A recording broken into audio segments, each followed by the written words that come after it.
Je suis tombé récemment sur un reportage qui présentait les conflits et notamment, il y avait une anecdote que j'ai trouvée intéressante, c'est l'anecdote associée à un cuirassier allemand, le cuirassier Bismarck, qui devait assurer à l'Allemagne la suprématie sur la mer, sauf que, voilà, les Alliés ont réussi avec une simple petite torpille à détruire le gouvernail de cet immense cuirassier. Et qu'est-ce qui s'est passé?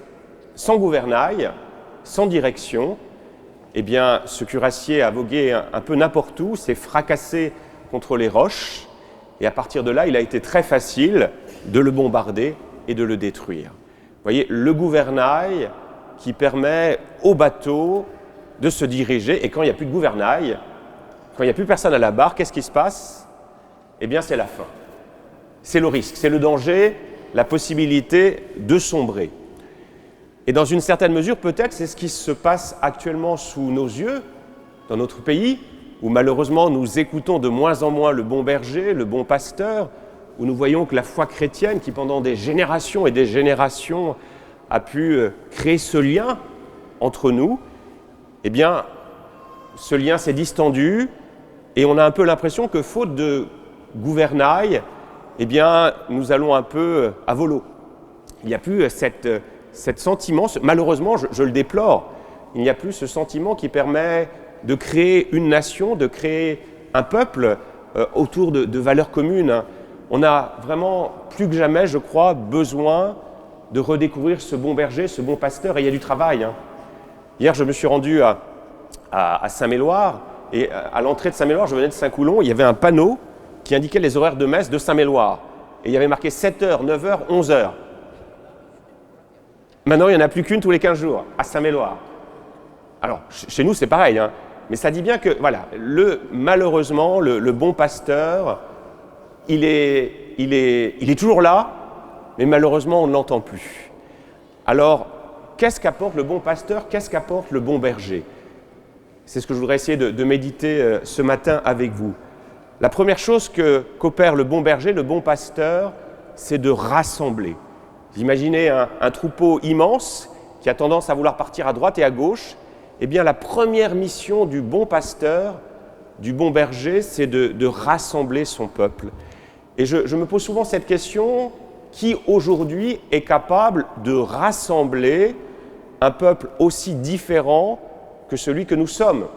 Regardez votre voisin, ou un peu plus loin.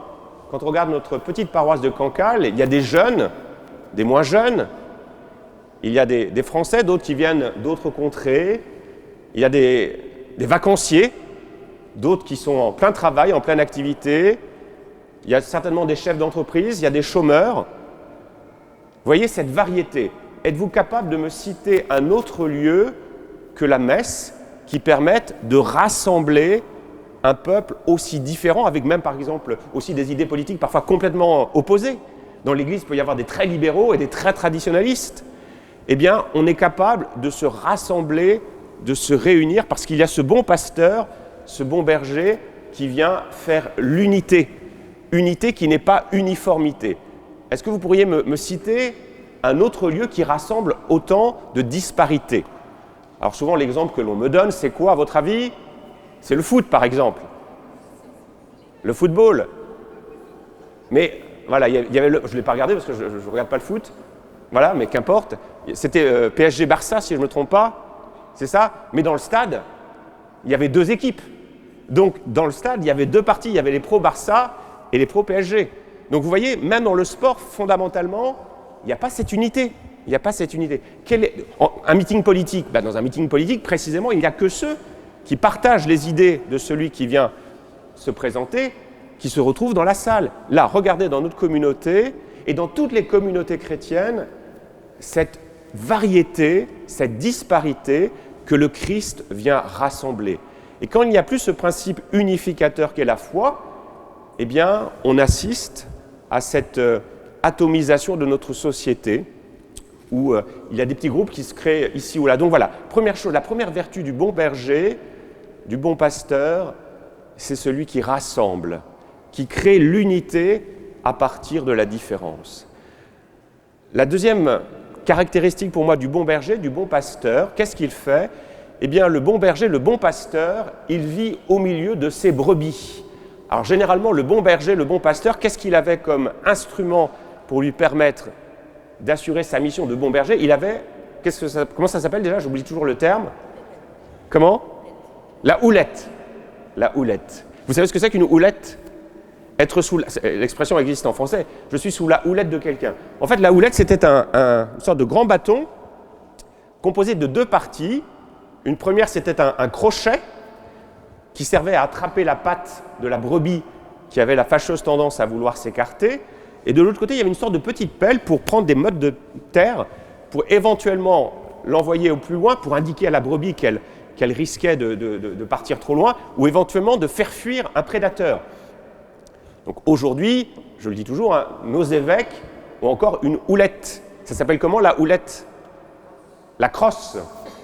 La crosse. Et je le redis à chaque fois, vous savez que la crosse, l'évêque tient cette crosse, il y a une partie qui est recourbée, elle est soit recourbée vers lui, soit recourbée vers l'extérieur. Vous connaissez la différence?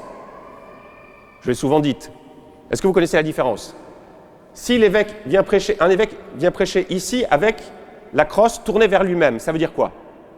Est-ce que c'est Monseigneur d'Ornelas? Ben non, c'est pas Monseigneur d'Ornelas. Si Monseigneur d'Ornelas vient un jour prêcher, il viendra d'ailleurs souvent, ben, la partie courbée est dirigée vers l'Assemblée. Pourquoi? Ben, tout simplement pour vous ramener. Si vous avez la mauvaise idée d'aller dans un autre diocèse, il est là pour vous ramener. Et si vous dites des bêtises, qu'est-ce qu'il va faire? Il va vous crosser. Alors, il va pas le faire parce qu'il est...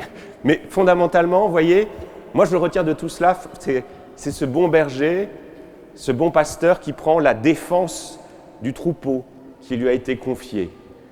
Et je cherchais une illustration et il m'est revenu un souvenir, on est en 1965 au Brésil.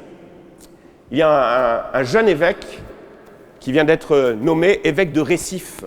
C'est qui? Dom Helder Camara. Dom Helder Camara, un évêque extraordinaire, extraordinaire. Et donc Dom Helder a appris que dans une partie de son diocèse, un groupe de population est en train de mourir de faim. Pourquoi? Ce groupe de population qui vit au bord de la mer ne peut pour se nourrir que pêcher. Sauf qu'il y a une usine qui s'est installée tout à côté du village et qui pollue la mer. Donc ce qui fait que ces habitants n'ont plus rien à manger. Donc qu'est-ce qu'ils vont faire pour crier leur désespoir? Ils organisent une manifestation. Et donc Dom Helder Camara, avant de cette manifestation, et il sait que le pouvoir politique va dépêcher des troupes sur place pour empêcher cette manifestation. Alors que fait le jeune évêque? Ben, il y va. Il y va, il est sur la plage, et là, il voit ces pauvres manifestants. Il y a des enfants qui ont des ventres très gros, parce que voilà, ils sont malades, ils sont contaminés par des vers, donc c'est horrible, ils n'ont rien à manger, c'est famélique, et il voit de l'autre côté l'armée, des policiers, avec des matraques, prêts à intervenir. Alors, Dom Helder Camara, le bon pasteur, le bon berger, qu'est-ce qu'il fait? Il va voir les policiers, l'officier, et il essaye de défendre la cause de ces pauvres pécheurs en disant « Regardez-les, ce sont vos frères ». Leur manifestation, c'est un cri contre l'injustice dont ils souffrent. Et il n'y a qu'à voir leur corps pour se rendre compte que c'est juste. Et là, les policiers disent « Je suis désolé, nous, on les aime, mais malheureusement, les ordres sont les ordres ».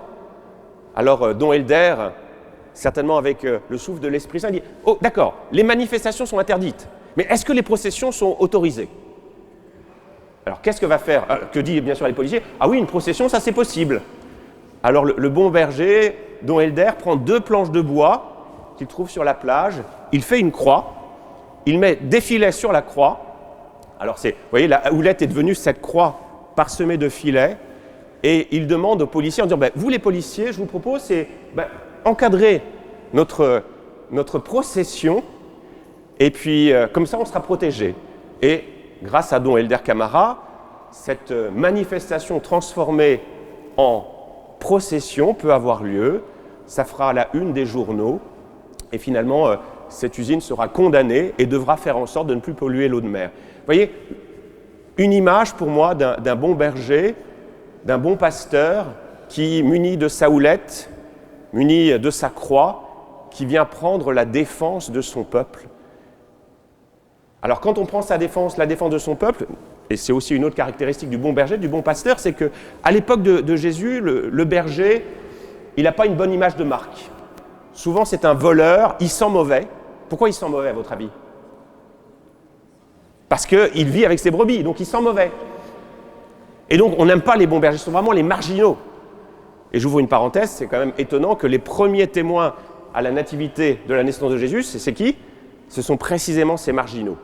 Et donc voilà, ils sentent mauvais, et donc on associe le berger au mal.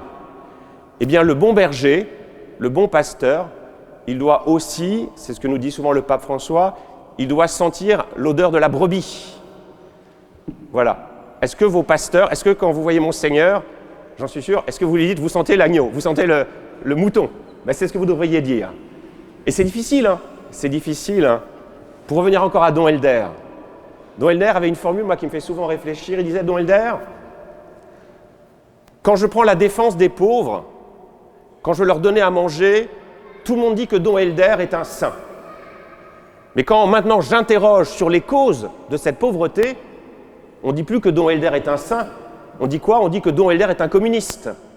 Vous voyez, Don Helder qui prend sur lui, en fait, la mauvaise image de Marc, parfois associée aux revendicateurs un peu excessifs. Ben, il n'a pas peur, Don Helder. Apprendre à, voilà, le bon berger, le bon pasteur, il vit de la vie de ses brebis. Hein. Il y a une autre image qui me traverse l'esprit, c'est le frère Jean-Philippe Chauveau, c'est un frère de Saint-Jean. On le voit dans le reportage magnifique de Lourdes. Je ne sais pas si vous l'avez vu, ce reportage, il a quelques années, mais c'est extraordinaire. Et notamment, on voit cela dans le reportage, et dans son livre qu'il a écrit, alors je ne sais plus le titre du livre, mais il raconte cet épisode. Chaque année, il amène ses prostituées du bois de Boulogne à Lourdes. Et il raconte que souvent, quand il est avec ce groupe de prostituées, lui en habit de frère de Saint-Jean, quand il passe dans les wagons, à votre avis, comment ceux qui sont dans le wagon regardent ce frère de Saint-Jean accompagné de ses prostituées à l'allure un peu visible? Qu'est-ce que doivent se dire, à votre avis, les gens qu'il croise? Qu'est-ce qu'il fait là? Et puis peut-être qu'il en profite de ses prostituées, vous voyez, voilà. Mais le bon pasteur, le bon berger, il n'a pas peur. Il n'a pas peur de mettre en jeu son image parce qu'il a été envoyé précisément pour vivre la vie de ses brebis, pour être à leur côté. Et c'est ça, le propre du bon berger, du bon pasteur, c'est de vivre aux côtés de ses brebis. Hein. Vendredi dernier, on célébrait la figure du bienheureux Marcel Callot. Marcel Callot, ça a été aussi un bon pasteur, un bon berger. Alors il n'était pas prêtre, son frère était prêtre, mais pas lui. Mais lui a vécu son engagement dans la JOC comme celui d'un bon berger, d'un bon pasteur. Quand il est envoyé au STO, en Allemagne, il dit « Je n'y vais pas comme travailleur, j'y vais comme missionnaire ». Il a hésité parce qu'il ne voulait pas y aller. Je peux fuir, mais non. Moi, je préfère être aux côtés de mes frères qui ont été envoyés là-bas pour être ce missionnaire, pour être ce bon berger qui n'a pas abandonné son troupeau. Vous voyez, le bon berger, le bon pasteur qui vit au milieu de ses brebis. Un autre souvenir là, qui nous dit la même chose, hein, il y a 3-4 ans, quand je suis arrivé, j'avais célébré les obsèques d'un ancien Terre-Neuva, c'était M. Convenant, et sa famille m'avait dit que M. Convenant avait un grand souvenir, c'est des messes qu'il avait vécues autrefois sur ces Terre-Neuva, où l'aumônier arrivait à être débarqué sur ces gros bateaux, et l'aumônier célébrait la messe sur le pont, avec cette odeur de morue, je ne sais pas ce qu'on pêche au large de Terre-Neuve, c'est de la morue, c'est ça? Vous imaginez un peu de sang, voilà, une odeur avec des marins qui sont là depuis un certain temps et qui n'ont pas accès aux moyens modernes pour se laver régulièrement. Et bien voilà, ce prêtre qui célébrait la messe au milieu de ces marins. Vous voyez, ce bon pasteur qui vit la vie même de ses brebis. Et ce qui fait qu'en vivant la vie de ses brebis, le bon berger, le bon pasteur, nous connaît. nous connaît. C'est un autre exemple que je donne souvent. Hein. Dans mon ancienne paroisse, il y avait un couple épatant qui avait des jumeaux, Emmanuel et Barthélemy. Et il m'expliquait que quand Emmanuel et Barthélemy sont nés, ça a été très compliqué. Pourquoi ? Parce qu'ils se ressemblaient. À vrai dire, c'est le propre de jumeaux. Et souvent, quand ils sont grands, c'est très simple. On dit Emmanuel, Emmanuel, il lève la tête. Barthélemy, Barthélemy, il lève la tête. Mais quand il a quelques jours, comment faire pour les reconnaître ? Eh bien, ses parents m'avaient expliqué que pour reconnaître leurs jumeaux, qu'est-ce qu'ils avaient fait ? Ils avaient passé des heures et des heures à les contempler, à les regarder, pour voir des petits détails, des petites différences infimes, et puis de voir que les caractères n'étaient pas forcément les mêmes.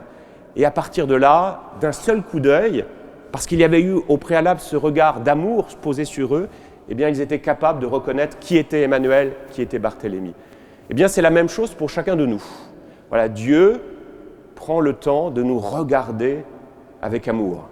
Ah, pourtant, on est différents. Hein. D'ailleurs, c'est pour moi quelque chose d'étonnant hein, dans la création. Comment très peu de visages, enfin, on est tous différents. Il n'y a aucun sosie de... Voilà, quand je vous regarde, vous êtes tous différents. Eh bien, dites-vous que Dieu, que le Christ, vous a regardé chacun avec amour pour regarder ces petits détails. Parfois, ces petites fautes, ces péchés que vous faites, il vous regarde et il vous aime. Il vous aime. Alors, fermons les yeux. Regarde, un petit bébé, eh bien, j'en suis sûr que Jésus, il pleure quand il voit ce petit bébé pleurer. Et il dit, voilà, il faut que je le console. Alors, il va le consoler. Ça va prendre du temps, mais il va le consoler.